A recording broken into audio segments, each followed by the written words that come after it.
కళ్యాణ మండపం అద్దెంతో తెలుసా? రోజుకి 5 లక్షలు. 5 లక్షలా? ఇక్కడే మా భైరవి పెళ్లి నేను చేయాలనుకుంటున్నా. ఇక్కడ ఒకేసారి 2000 కార్లు పార్కింగ్ చేయొచ్చు. చూసావా ఎంత పెద్ద కార్ పార్కింగ్? మా బాలయ్య పెళ్లికి అన్ని కార్లు వస్తాయా? రా చూడు, ఈ హాల్లో ఒకేసారి 3000 మంది పైగా కూర్చోవచ్చు. అంతమందా? ఎస్. ఈ చాముండేశ్వరి కూతురు పెళ్ళంటే ఏమనుకున్నావు? సెంట్రల్ మినిస్టర్స్ దగ్గర నుంచి ఇంటర్నేషనల్ సెనేటర్స్ వరకు అందరూ గొప్ప గొప్ప వాళ్ళే అతిథులు. అవునమ్మా, బాలయ్య పెళ్లి అంత గొప్పగా జరుగుతుందని వాడి జాతకంలోనే రాసుందమ్మా. ఇక్కడ ఒకేసారి 1000 మంది పైగా భోజనం చేయొచ్చు. 1000 మందా? నా ఓటోల్లో ఎప్పుడైనా ఎలక్షన్స్ అప్పుడు 20 మంది వస్తేనే ఇరుకైపోతుందమ్మా. నిజంగా మా బాలయ్య అదృష్టవంతుడమ్మా. అవును, నీ కొడుకును పెళ్లి చేసుకుని నా కూతురుని ఇంటికొచ్చి ఏం చేయాలి? నీ హోటల్ పక్కనే ఇంకొక హోటల్ చూసుంచావా? అలాగే ఇడ్లీ ఎలా చెయ్యాలో, ఎంత పిండి వేయాలో, ఎంతసేపు ఉడికించాలో అన్నీ నేర్పిస్తావా? ఏంటమ్మా మీరు మాట్లాడేది?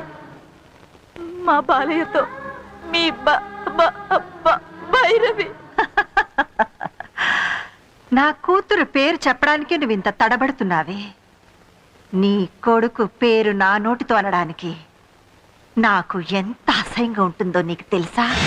మీ అమ్మాయి మా బాలయ్యని ప్రేమించిందమ్మా. ఈ చెత్త కథలు నాకు చెప్పకు. మీలాంటి వాళ్ళు ఎలాగోలాగా ఒక అందమైన అబ్బాయిని కనడం, వాడిని అచ్చోసిన ఆబోతులాగా పెంచేసి ఊరి మీద వదిలేడు. వాడితో ఒక అందమైన డబ్బున్న అమ్మాయిని పట్టుకోమనడం, ఆ అమ్మాయి ఆస్తిని కాజేసి మీ అందరూ హ్యాపీగా సకుటుంబ సపరివార సమేతంగా సంతోషంగా సెటిల్ అయిపోవడం. లండన్లో మగవాళ్లతో కూడా వ్యభిచారం చేయిస్తుంటారని విన్నాను. కానీ ఇండియాలో, అది ఆంధ్రాలో ఈ పని మొట్టమొదటిసారిగా మొదలుపెట్టిన ఆడదాన్ని నిన్నే చూస్తున్నాను. దీనికి పేరేమిటో తెలుసా? Mail prostitution. నీకే ఒక ఆడపిల్ల ఉంటే దాని మీదే బ్రతికేదాన్ని. కొడుకు కాబట్టి ఇలాంటి బిజినెస్ మొదలుపెట్టా.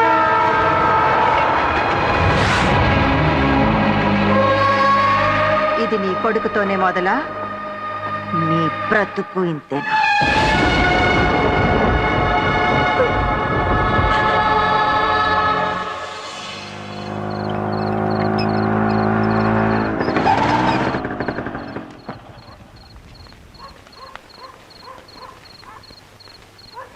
ఏమిటి అందరు అలా ఉన్నారు?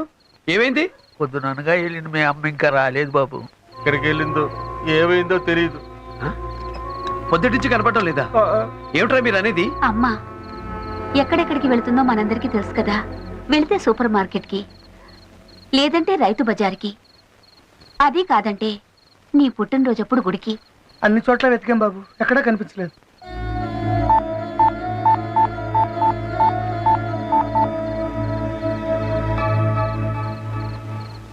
నో రిప్లై వస్తుంది కదా? పొద్దుటి నుంచి అదే వస్తుంది.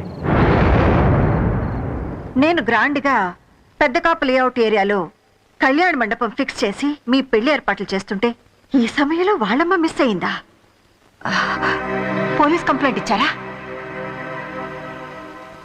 పోలీస్ కంప్లైంట్ ఎందుకమ్మా? సరళమ్మ ఏం తప్పు చేసిందని?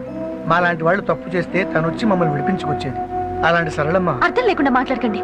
2 రోజులుగా మనిషి కనపడడం లేదంటే మనం వెళ్లాల్సింది పోలీస్ స్టేషన్కే. మనం పోలీసుల్ని కన్సల్ట్ చేస్తేనే కదా ఏమైందో ఏం జరిగిందో తెలుస్తుంది. భైరవి, వద్దు భైరవి, అలా ఆలోచించుకో. నేను తట్టుకోలేను.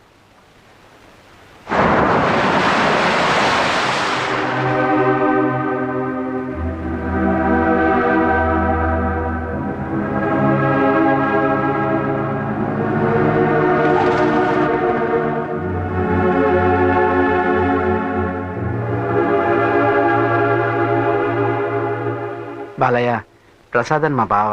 నమస్తే. గాజువాక్ గవర్నమెంట్ ఆసుపత్రిలో కాంపౌండర్గా చేస్తున్నాడు. మన అమ్మ కనిపించకుండా పోయిన రోజు వీళ్ళ ఆసుపత్రికి 3 గుర్తు తెలియని శవాలు వచ్చాయంట. సరళమ్మకి హాస్పిటల్కి వెళ్ళాల్సిన అవసరమే ఉంది. లేదు లేదు. ఒకసారి హాస్పిటల్కి వెళ్ళి చూడటంలో తప్పలేదు కదా.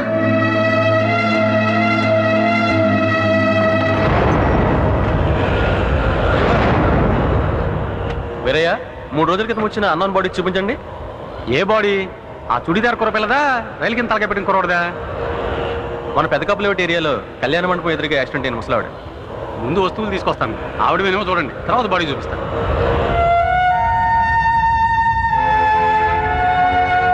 టెన్షన్ పడుకో, ఖచ్చితంగా మీ అమ్మగారై ఉండరు.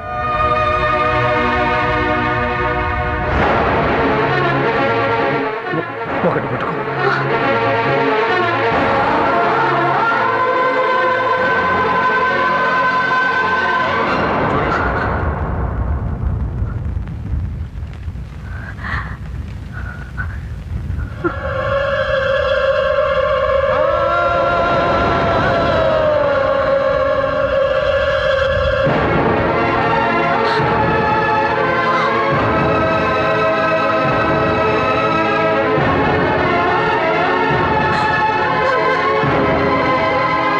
సార్ రండి, బాడీ చూపిస్తాను.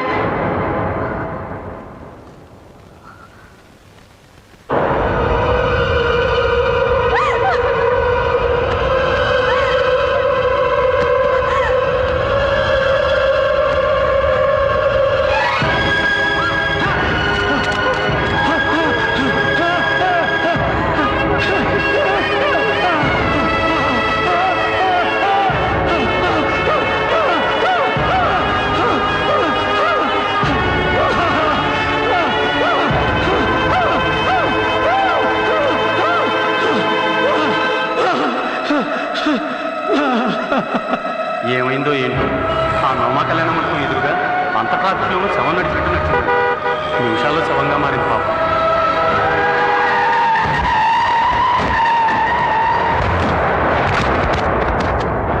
నేను గ్రాండ్గా పెద్ద కాపు లేఅవుట్ ఏరియాలో కళ్యాణ మండపం ఫిక్స్ చేసి మీ పెళ్లి ఏర్పాట్లు చేస్తుంటే ఈ సమయంలో వాళ్ళమ్మ మిస్ అయిందా? ఆ నోమా కళ్యాణ మండపం రోడ్డు మీద పిచ్చి కొట్టినట్టు రోడ్డు దాటింది. సరళమ్మ చచ్చిపోయిందా? పెదకాపు లేఅవుట్ ఏరియాలో కళ్యాణ మండపం బుక్ చేశానని చెప్పావే, అక్కడికి నువ్వు మాత్రమే వెళ్ళావా? అవును, నేను మాత్రమే వెళ్ళాను. అబద్ధం. సరళమ్మని కూడా తీసుకునే వెళ్ళావు. ఎవరు చెప్పారు? సరళమ్మ చనిపోయింది ఆ కళ్యాణ మండపం ఎదురుగా ఉన్న మెయిన్ రోడ్లో అని ఎప్పుడైతే నాకు తెలిసిందో అప్పుడే ఆమె చావుకు కారణం నువ్వే అని తెలుసుకున్నాను. నో, ఆవిడ అక్కడికి తీసుకువెళ్ళింది, మాట్లాడింది నిజం. కానీ ఆవిడ చావుకి కారణం మాత్రం నేను కాదు.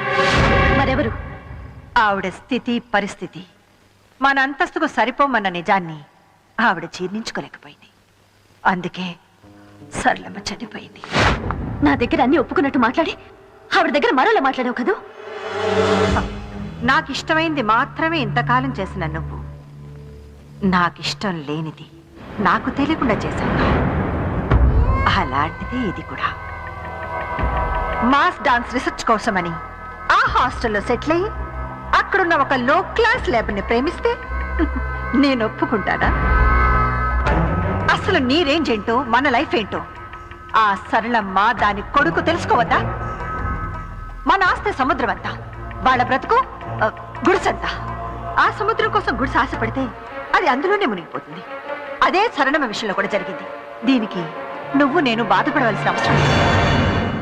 నువ్వు చేరాల్సిన స్కూలు, చదువుకున్న కాలేజ్, నువ్వు కట్టుకున్న చీర నుంచి నువ్వు కట్టబోయే మ్యూజిక్ కాలేజ్ వరకు 1000 డిజైన్లు చూస్తే గానీ డిసైడ్ చేయని మీ అమ్మ జీవితాంతం నిన్ను కట్టుకుని బ్రతకాల్సిన వాడు ఎలా ఉండాలో, వాడి రేంజ్ ఏంటో, వాడి స్టేటస్ ఏంటో తెలుసుకోకుండానే డిసైడ్ చేస్తుందని ఎలా అనుకున్నావు భైరవి?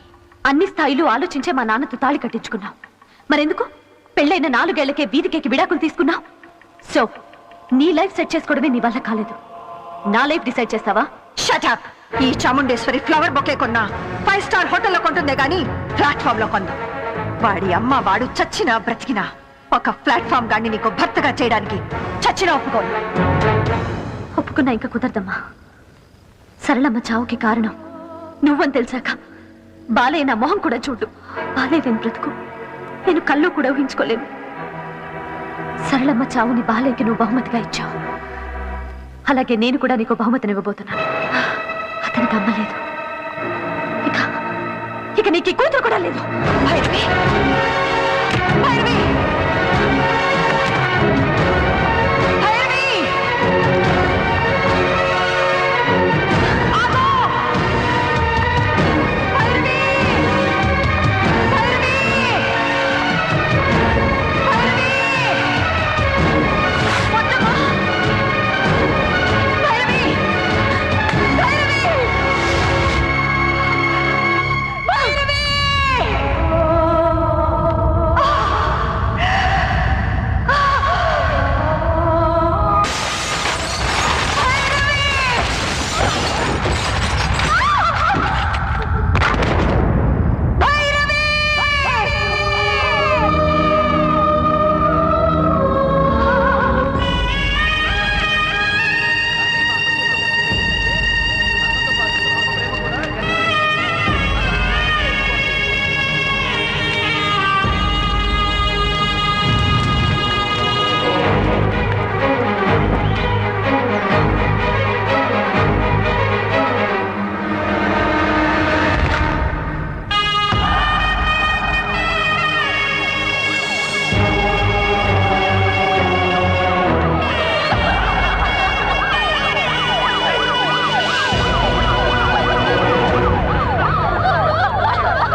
బాడీని భార్య వాళ్ళ అమ్మగారు వాళ్ళ ఊరికి తీసుకెళ్ళిపోయారంట.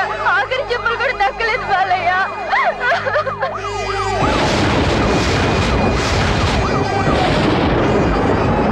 చాముండేశ్వరి గారి అహంకారానికి నా తల్లి భైరవి బలయ్యారు. నా తలరాతను మార్చిన భైరవిని నడి రోడ్డు మీద గీతగా మాత్రమే చూడగలిగాను. కనీసం శవాన్ని కూడా చూడలేకపోయాను. నా తల్లి భైరవి కాలనీ వాళ్ళు అందరినీ పోగొట్టుకున్న నేను ప్రాణమున్న శవంగా మిగిలిపోయాను. ఏం చెయ్యాలి? ఏం చేయడం కోసం బతకాలి? పిచ్చెక్కించే ఆలోచనలతో పిచ్చివాడినైపోయాను. కళ్ళు ఉండి గుడ్డివాడినైపోయాను.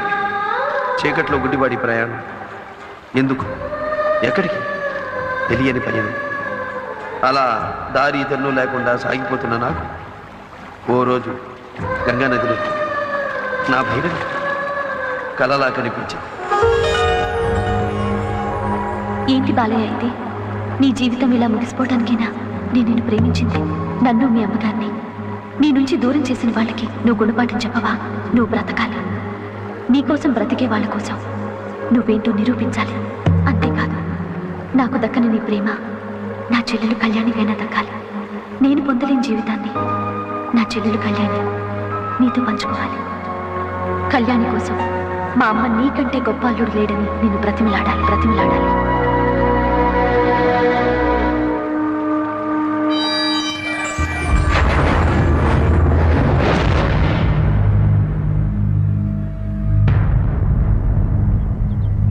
ఏ చాముండేశ్వరి ఈ బాలయ్య గురించి కేరా ప్లాట్ఫామ్ అని నీచంగా మాట్లాడిందో ఆ చాముండేశ్వరి నోటితోనే నన్ను నా ప్రతిభను పొగడేలా చేశాను. ఏ చాముండేశ్వరి తన కూతుర్ని చేసుకునే అర్హత బాలయ్యకు లేదని నా నుంచి నా తల్లిని నా భైరవిని వేరు చేసిందో అదే చాముండేశ్వరి తన చిన్న కూతురు కళ్యాణిని పెళ్లి చేసుకోమని బతిమిలాడేలా చేశాను. చెప్పండి చాముండేశ్వరి గారు, ఇప్పుడు మీ అమ్మాయి కళ్యాణికి తాళి కట్టి తీసుకెళ్ళి ఏం చేయమంటారు? ఇంకో ఇడ్లీ కొట్టు పెట్టించమంటారా? ఇడ్లీలు ఎలా వేయాలో, చట్నీ ఎలా రుబ్బాలో నేర్పించమంటారా? చెప్పులు కుట్టుకునే వాడి కొడుకు అబ్రహాం లింకన్ ఒకప్పుడు అమెరికా ప్రెసిడెంట్, తెలుసు కదా? చిన్నతనంలో ఇంటింటికి న్యూస్ పేపర్లు వేసి కష్టపడిన ఏపీజే అబ్దుల్ కలాం ఇప్పుడు ఇండియా ప్రెసిడెంట్. ఏ మనిషికైనా ఎంట్రీ ముఖ్యం కాదు, ఎగ్జిట్ ముఖ్యం. ఎక్కడ పుట్టాడన్నదే ముఖ్యం కాదు, ఏమి సాధించాడన్నదే ముఖ్యం.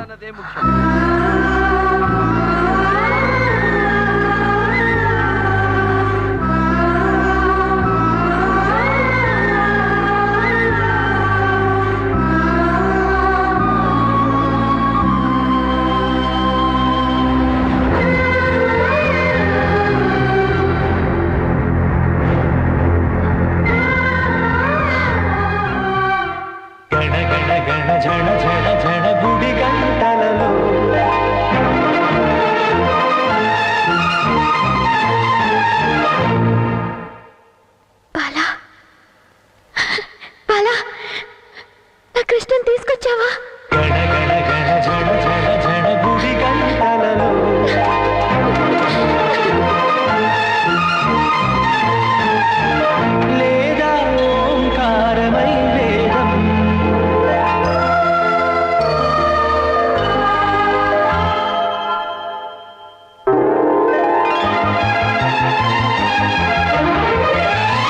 చిరు నగవులతో పసి పాపలకై పాడే తల్లికి సరిగమ తెలియదా